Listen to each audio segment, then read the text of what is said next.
네, 국회의원들의 임기는 이미 시작됐지만 21대 국회가 법이 정한 시한 안에 문을 열 수 있을지 물음표가 붙고 있습니다.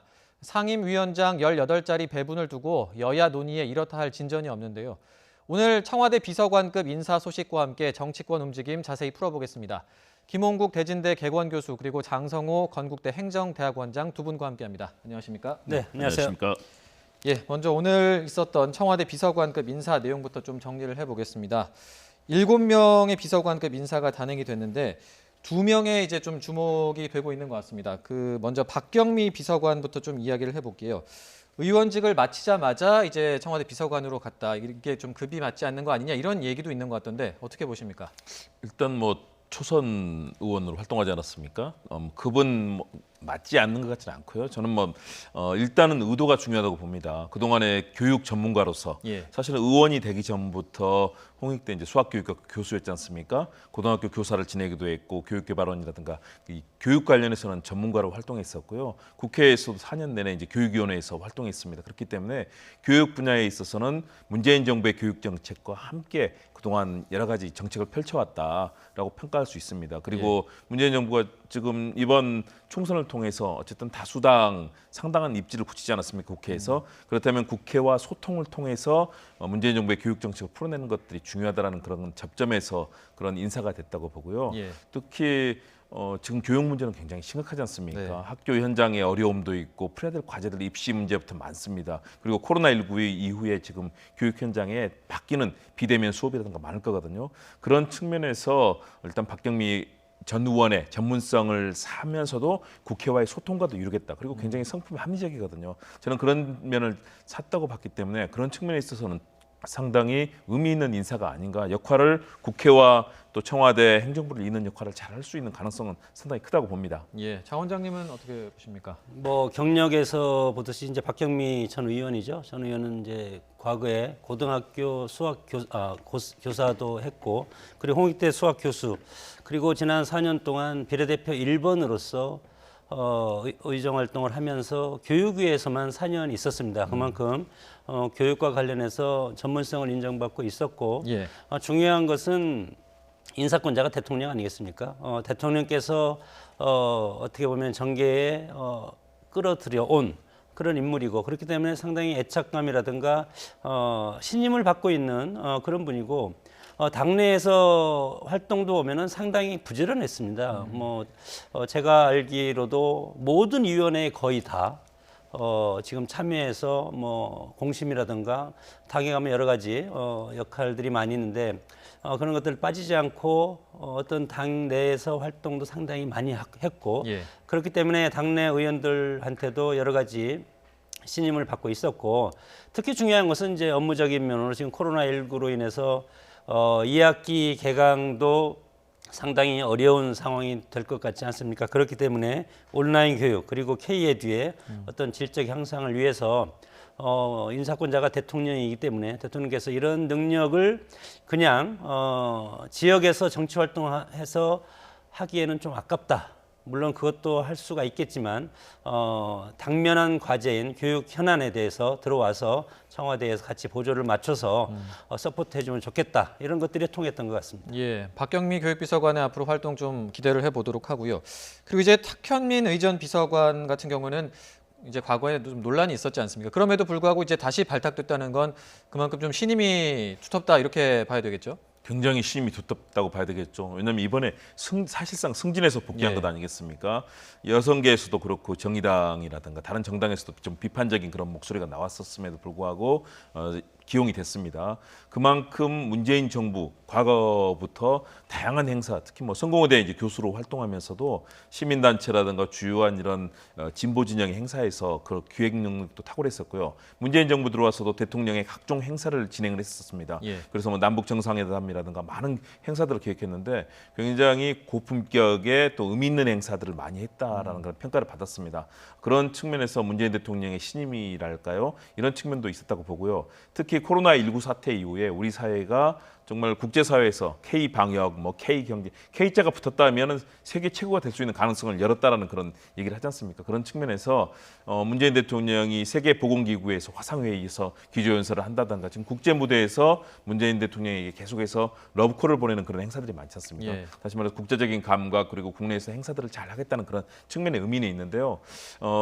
이제 여러 가지 비판적인 시선도 있었기 때문에 정말로 탁현민 비서관이 몸을 낮추면서 그러나 행사와 또 이 국가 행사로서 대통령의 보좌역으로서 정말 겸손한 자세로 일을 정말 잘 해내는 과정이 필요하다. 아무래도 역시 다른 시선도 좀 의식을 하면서 겸허하게 잘 해야 될 것 같습니다. 예, 그 장 원장님, 그 아무래도 말씀하신 것처럼 뭐 다른 여러 논란이라든지 시선을 의식할 수밖에 없는데도 불구하고 이 탁현민 의전 비서관을 발탁을 한 건 뭔가 좀 앞으로 뭐 주요 행사가 있을 거다 이렇게 좀 뭐 전망해 볼 수도 있지 않을까요? 대통령의 취임 초기부터 상당히 많은 역할을 했었고 특히 이제 네팔 트레킹까지 갔다 올 정도로 문재인 대통령과는 상당히 친밀감이 강하지 않습니까? 예. 그렇기 때문에 물론 과거에 왜곡된 성인식, 여성 비하 발언 이런 것들로 인해서 여성계로부터 상당히 큰 이 비판을 받았지만 대통령이 지금 임기 이제 반환쯤을 돌아서 거의 임기 하반기로 지금 가고 있지 않습니까? 그렇기 때문에 임기 초와 마찬가지로 임기 마무리도 탁현민 전 행정관을 통해서 같이 마무리하고자 하는 건데 사실 대통령께서는 상당히 이 인사를 두고 고민을 많이 하지 않았을까 이렇게 생각이 듭니다. 예. 여성계라든가 야당에서 또다시 반발할 가능성도 있고 국정에 대해서 국정은 잘 이루어 나갈 수가 있겠지만 야당의 공격적인 빌미를 줄 가능성도 있지 않습니까? 예. 그리고 특히 여성계 그리고 정의당이 또 마침 이거에 대해서 즉각적인 반발 논평을 이제 했는데 이런 것들이 상당히 이제 부담으로 다가오겠지만 그만큼 탁현민 전 행정관이 지금까지 해왔던 대통령을 잘 보좌하고 대통령의 의중에 맞는 그런 기획이라든가 이런 여러 가지 비서관으로서 역할을 충실히 했기 때문에 업무 능력으로서 과거에 이런 약간의 불미스러운 일들 이런 것들을 커버할 수 있다. 이런 어떤 국정의 자신감 예. 이런 것으로 임명을 단행했다고 봅니다. 예, 알겠습니다. 이번에는 그 국회 이야기를 좀 해보겠습니다. 지금 이제 국회의원들의 임기는 이제 시작이 됐는데 국회를 언제 문을 열 것이냐, 개원을 언제 할 것이냐 이 부분을 두고 좀 여야가 이견을 좁히지 못하고 있는 것 같습니다. 지금 가장 중요한 쟁점이 뭐라고 볼 수 있을까요? 일단은 이제 일주일 후에 다시 말해서 이제 임기 시작인데 일주일이 되는 날 국회를 개원해야 되거든요. 그게 예. 6월 5일 아니겠습니까? 그런 쟁점들이 이제 여러 가지가 있습니다. 특히 이제 상임위 이 구성과 상임위원장을 누가 맡게 될 것인가 이 부분이 사실은 가장 중요한 쟁점이 되고 있습니다. 예. 왜냐하면 그동안에 논란이 됐던 법사위라든가 예결위 같은 경우는 사실 국회 향방을 굉장히 좌우하고 있다. 그동안에 일하는 국회를 만들겠다는 측면에서 법사위의 문제점을 많이 얘기를 했습니다. 법사위 같은 경우는 사실은 정치적인 입장에 따라서 각 정당들이 문제가 되는 법안들, 자신들이 반대하는 법안은 계속해서 계류시키거나 끌고 가서 나중에 아예 폐기시키는 단계까지 가지 않습니까? 예. 실제로는 작구라든가 법안의 체계를 보는 것인데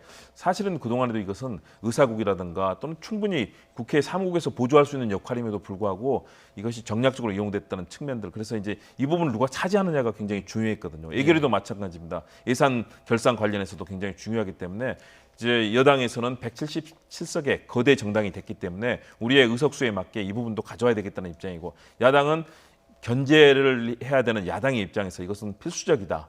이런 서로의 입장이 지금 대치가 되고 있습니다. 예. 저는 지금 여당에서는 그래서 뭐 우리가 다 가져가겠다 이런 얘기도 하고 있고 야당은 무슨 소리냐 결사항전하겠다고 얘기하고 있는데요. 치열한 지금 삿바 싸움이 펼쳐지고 있다고 봅니다. 예. 이번 21대 국회는 20대 국회가 사실 최악의 국회였습니다. 법안 통과율 뭐 35%대 역대 최악이고 문을 열지 않는 날이 더 뭐 엄청나게 많았던 그런 정말 국회가 해서는 안 될 일들을 벌였던 20대 국회 최악의 국회를 마무리하면서 21대 국회 시작하는데 처음부터 만일의 경우 개헌 문제 놓고 제대로 못한다. 아마 그러면 여든 야든 아마 국민들의 따가운 비판과 눈총을 피할 수 없을 겁니다. 그런 예. 측면에서 지금 이 삿바 싸움 하고 있는데요. 여당 야당 6월 5일 전까지 서로 합의해서 해야 되고 또 할 거라고 봅니다. 예, 알겠습니다. 일단 그러니까 원구성 협상 어떤 뭐 법제사법위원장이라든지 예산결산위원장을 누가 가져가냐를 두고 지금 합의가 안 되고 있는 건데 저희가 앞서 민주당과 통합당의 인터뷰를 잠시 들어보고 이야기 계속 이어가 보도록 하겠습니다. 네, 잠시 들어보고 오시죠. 절대 다수 정당이 탄생했기 때문에 그렇게 그 상임위원장 자리를 나누지 않고 이 책임을 모두 지는 이런 이 원칙으로 돌아가야 된다라고 하는 것이 오늘 회의에서 나온 이야기입니다. 뭐 모든 상임위원장 다 가져갈 거 있나 의원도 다 가져가지? 그러면 지금 다 가져가겠다는 게 어떤 의미인지 여러분 한번 판단해 보십시오. 차라리 국회를 없애야지. 예, 뭐 앞서 여야에서 나왔던 이야기를 잠시 들어봤는데 좀 얘기를 들어보면 합의에 이르기가 좀 쉽지 않을 것 같은데 어떻게 보십니까? 뭐 저 상태로는 뭐 합의가 안 될 겁니다. 그래서 13대 이후 국회 개원식이 평균 한 41.4일인데 예. 지난 20대 국회에서는 6월 9일 날 의장단 선출했고 13일 날 개원식을 했습니다. 직전에 국회는 네. 지금 여야의 저런 삿바 싸움을 보면은 법사위와 예결위를 누가 가져가냐. 민주당 같은 경우는 압승을 했기 때문에 우리가 다 가져가야 된다. 나머지 6개 정도는 통합당에 줄 수 있다. 이렇게 협상을 위해서 뭐 표결 처리까지 한다는 건데, 예. 우리 국회, 특히 이제 정당 정치를 배경으로 한 의회, 국회는 견제와 균형 이런 것들이 민주주의의 대명사라고 해서 의회가 민주주의의 대명사라는 그런 어떤 찬사를 듣지 않습니까? 우리 스스로 견제와 균형의 원리를 깨뜨리면 그것은 일당 독재로 갈 수밖에 없는 것이고 예.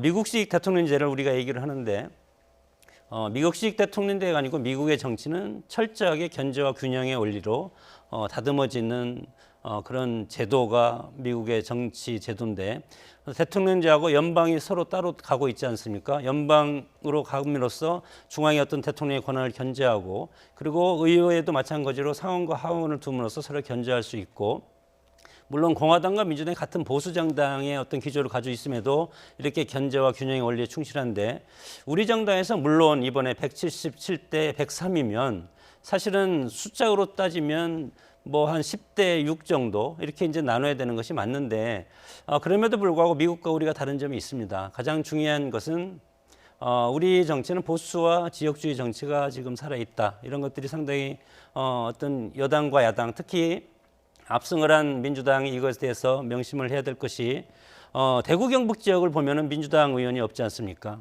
그렇기 때문에 그러면 지금 사무총장 말대로 국회에서 투표를 하자. 투표를 한다고 해서 투표를 해서 민주당이 전원 17개석 그 상임위원장을 가져가면 그리고 예결위원장까지 18석 아니겠습니까? 다 가져가면 될 텐데 그렇게 되면은 대구 경북 지역이 소외되는 결과가 가져옵니다. 저는 민주당이 참 어떻게 보면은 정치력이 지금 압승한 정당으로서 좀 겸손함을 보여야 된다는 것이 상임위를 좀 더 주더라도 국회에서 법안 처리를 다수결로 하면은 그만큼 이득을 얻는 것이 민주당일 텐데 지금 삿바 싸움하는 것이 우리가 투표로 가겠다. 그러면 민주당이 계속 압승을 해서 과반 의석을 가져가는 건 아니지 않습니까?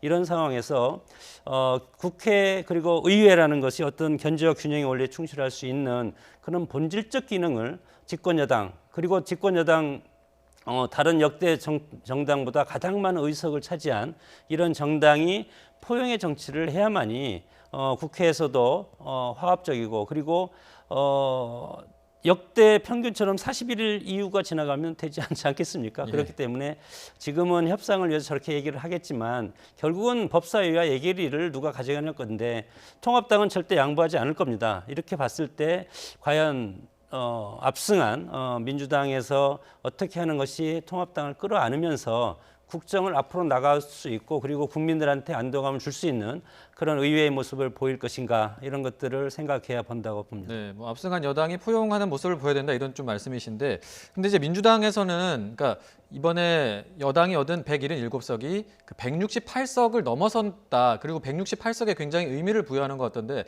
이게 좀 어떤 의미가 있는 건지 좀 짚어주시죠. 네, 일단은 국회 선진화법이 있지 않습니까? 국회 선진화법이 있기 때문에 국회 선진화법을 넘어서는 일단 그런 의석이 되는 것이죠. 그렇기 때문에 현재 국회 이 전체 이 300명의 의석수에서 어떤 법안이 있더라도 선진화법의 적용을 받지 않으면서 그것을 넘어설 수 있고요. 또 각 상임위원장이라든가 그동안의 뭐 투표 결과를 보더라도 이 배분에서도 마찬가지 상황이 되거든요. 그래서 이제 저는 민주당이 자신하고 있는데 방금 우리 장 교수님 잘 말씀해 주신 것처럼 정말 이제는 협치가 필요한 시대거든요. 왜냐하면 지난 20대 국회가 왜 그랬습니까? 대결과 갈등, 대립만 하다가 아무 성과도 내지 못했습니다. 그런데 이제 이걸 넘어서서 같이 갈 수 있는 길들을 만들어야 되는데 그것은 역시 다수당이 이 부분을 힘만 가지고 있어는 안 된다. 물론 민주당 얘기가 들어보면 일견 맞는 측면도 있습니다. 외국 같은 경우는요. 이렇게 다수당이 됐을 때는 모든 상임위원장을 독식하는 시스템들이 예. 뭐 다른 나라도 그렇게 진행을 하고 있거든요. 그러나 우리는 과거에는 그런 전례가 있었지만 지금은 그렇지 않습니다. 그렇기 때문에 저는 서로 간의 그런 합의의 정신이 이루어질 필요가 있고요. 그런 측면에서 저는 지금 치열한 힘겨루기가 벌어지고 있다. 방금 말씀하신 그런 168석을 이제 그 선을 이미 훨씬 넘어서지 않았습니까? 그런 측면에서 여당의 입장에서는 야당의 입장을 배려할 필요가 있다. 저는 지금 마지막 서로 간에 힘겨루기 하면서 얘기를 하고 있다고 봅니다. 그렇다면 가장 중요한 법사위와 예결의 문제가 그거 아니겠습니까? 법사위는 이제는 좀 바뀌어야 됩니다. 이제는 정말로 자꾸 해석과 체계 문제는 국회 3국에 맡기면 됩니다. 거기서 유권 해석을 하고 넘어가면 되는 문제고요. 법사위는 이 법사위 관련 전문 법안들이라든가 이런 것들을 하는 전통적인 이 상황으로 돌아와야지 과거처럼 법사위가 모든 상임위를 다 위에 군림하는 그런 거의 뭐 본회의 이상의 역할을 하고 있었거든요. 이걸 완전히 바꿔야 된다. 그것이 일하는 국회를 만드는 원칙이라고 보고요. 그렇다면 그런 개혁도 서로가 합의하면서 예결위와 법사위를 서로 사실은 여야 간에 나눠 갖는 방식들이 분명히 나올 거라고 봅니다. 그렇게 해서 일을 해야지 어느 쪽은 우리가 다 가져가겠다 또는 우리는 절대 못 주겠다.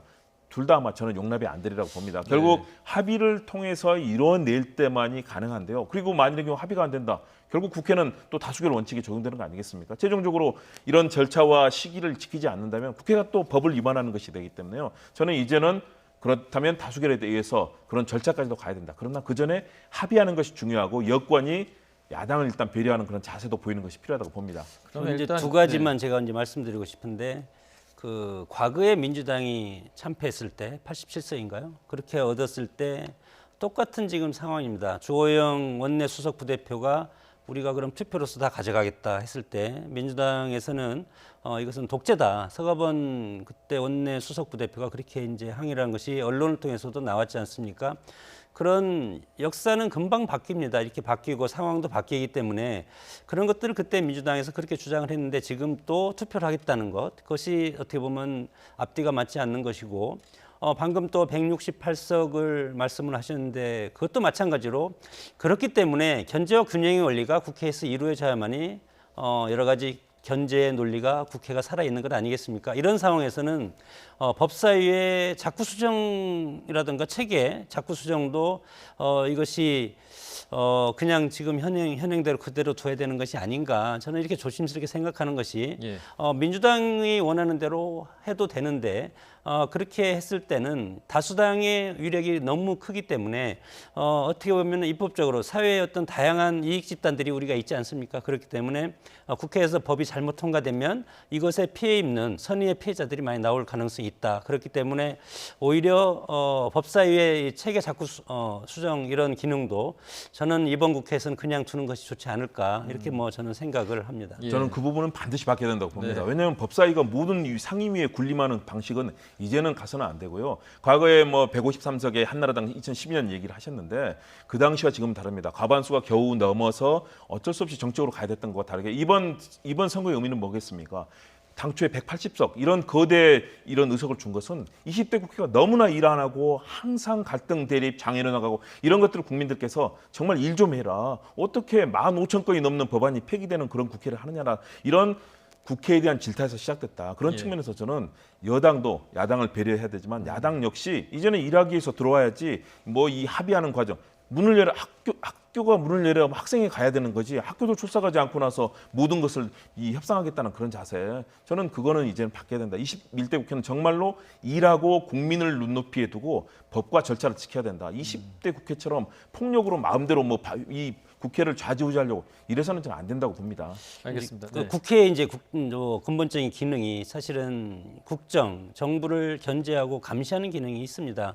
그러나 이제 현재적인 이런 의석 분포를 보면은 103석으로서 정부 여당을 견제하거나 감시할 수 있는 기능이 상당히 없을 가능성이 크기 때문에 이런 것들이 떨어지는 기능을 국회에서 보완을 해주면은 여당이라고 해서 정부의 어떤 그런 감시 기능이 없습니까? 국회는 여당과 야당 똑같이 물론 집권 여당이라고 하지만 여당임에도 불구하고 국정을 감시할 수 있는 그런 기능이 있는데 이런 것들이 어떤 일당 위주로 간다고 하면 이런 감시적인 기능이 상당히 떨어지기 때문에 여러 가지 국정의 난맥상이 나타날 가능성이 있다는 겁니다. 딱 한마디 말씀드립니다. 그래서 그런 측면에서 과거처럼 법을 만들어야 되는 국회 임무를 방기하고 거의 국회를 해태하는 식으로 하지 말고 제대로 어젠다 세팅하고 좋은 법안 내놓고 그런 좋은 정책 경쟁을 하면요. 야당도 국민들의 지지를 얻어서 도리어 그런 충분한 견제를 할 수 있을 겁니다. 여당도 수긍할 수 있는 그런 법안 내놓고 제대로 경쟁하는 것이 필요하다고 봅니다. 예, 두 분의 이제 토론 내용이 이제 뭐 민주당과 통합당의 이견을 좀 뭐 보여주는 것 같은데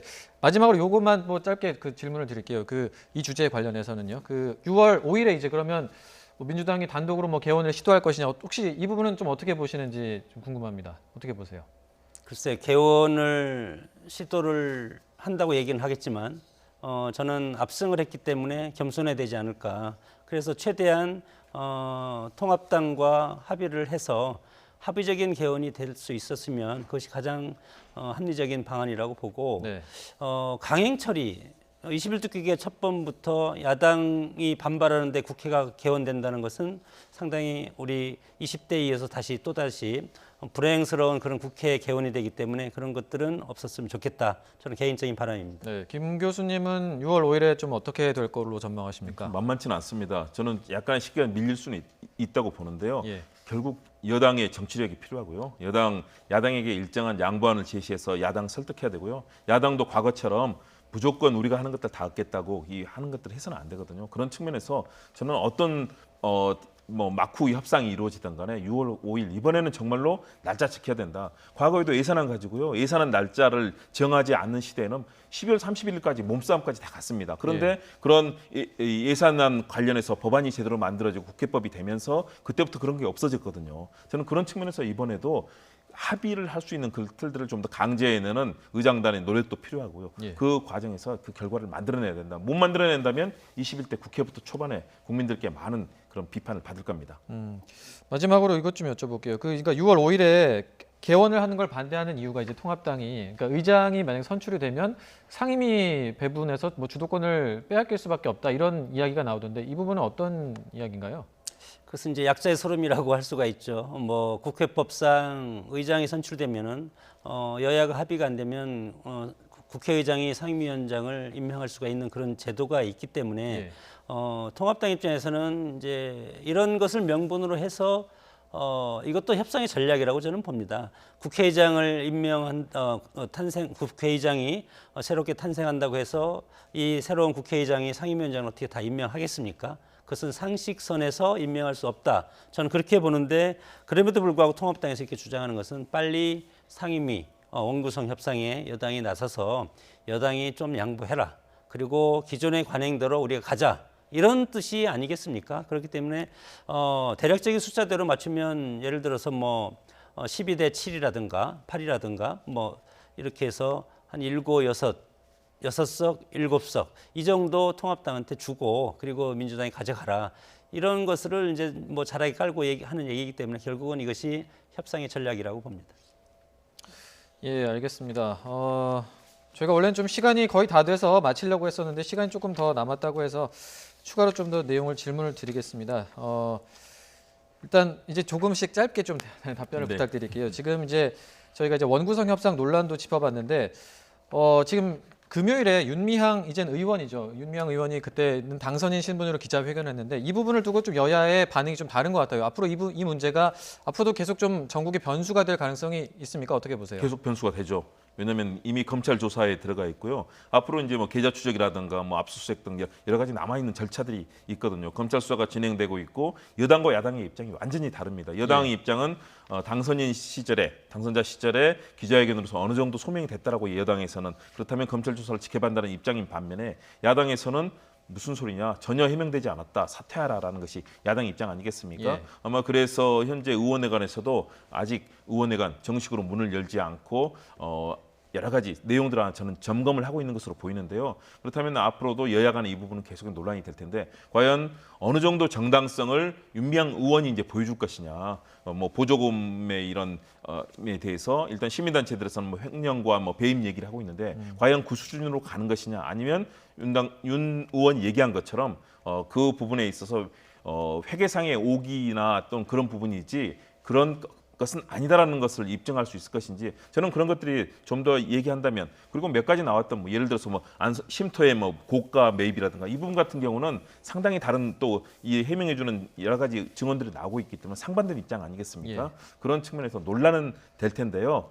결국은 검찰 수사의 결과에 모든 것이 달려 있지 않나 생각합니다. 예, 알겠습니다. 앞으로 좀 지켜보도록 하고요. 그리고 이제 민주당이 8월 전당대회인데 이제 이낙연 의원이 출마 선언, 당권 도전 선언을 언제 할지가 좀 관심인 것 같습니다. 좀 언제쯤 뭐 선언을 할 거라고 보십니까? 일단 개원이 돼야만이 뭐 출마 선언을 할 텐데, 개원이 뭐 13대 이후 40일로 혹시 뒤로 미뤄질 가능성은 없지만, 그렇게 되면은 개원과 상관없이 하겠지만 개원 일정이 결정이 되면 바로 출마 선언 하리라고 봅니다. 예, 그래야만이 네. 여러 가지 뭐 준비도 하고 또 각 지역위원회도 돌고 여러 가지 또 거기에 맞는 정치 행보를 하지 않겠습니까? 예.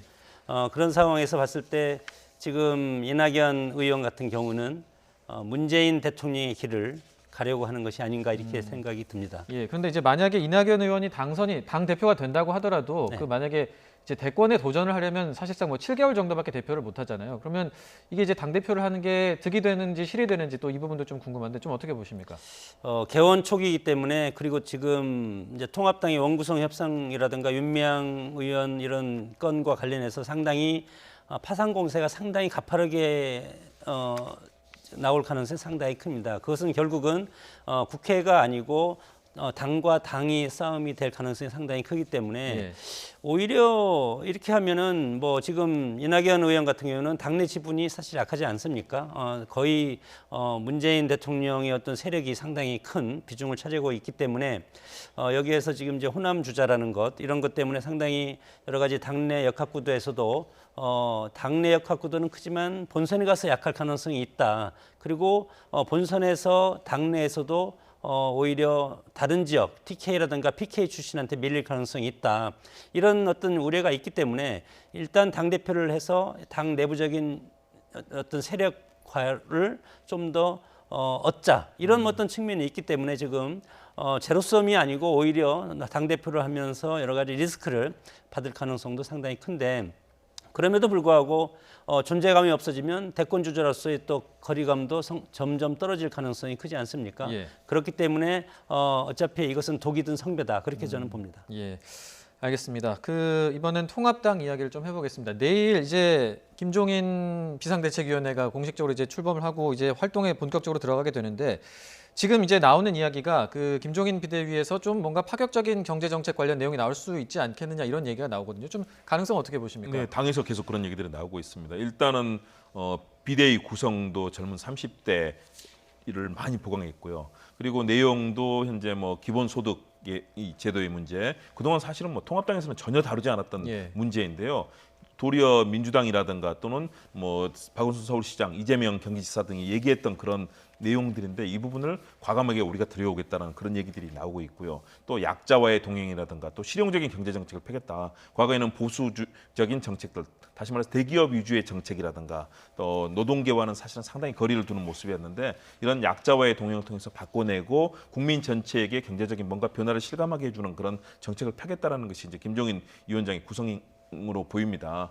그렇다면 이 부분은 사실은 아주 여권이 추구하고 있는 정책과 상당히 맞물리는 지점이 있기 때문에 서로 간에 아주 치열한 정책 경쟁이 펼쳐질 가능성이 크다고 보고요.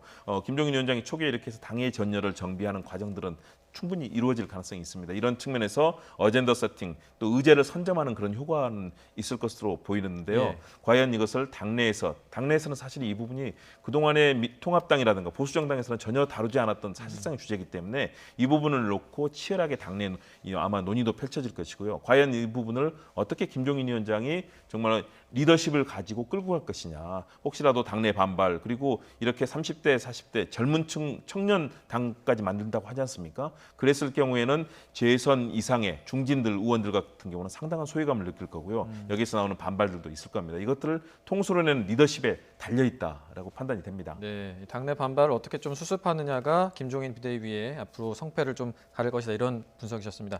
두 분 말씀은 오늘 여기까지 듣도록 하겠습니다. 지금까지 김홍국 대진대 개건교수 그리고 장성호 건국대 행정대학원장 두 분과 함께했습니다. 오늘 말씀 잘 들었습니다.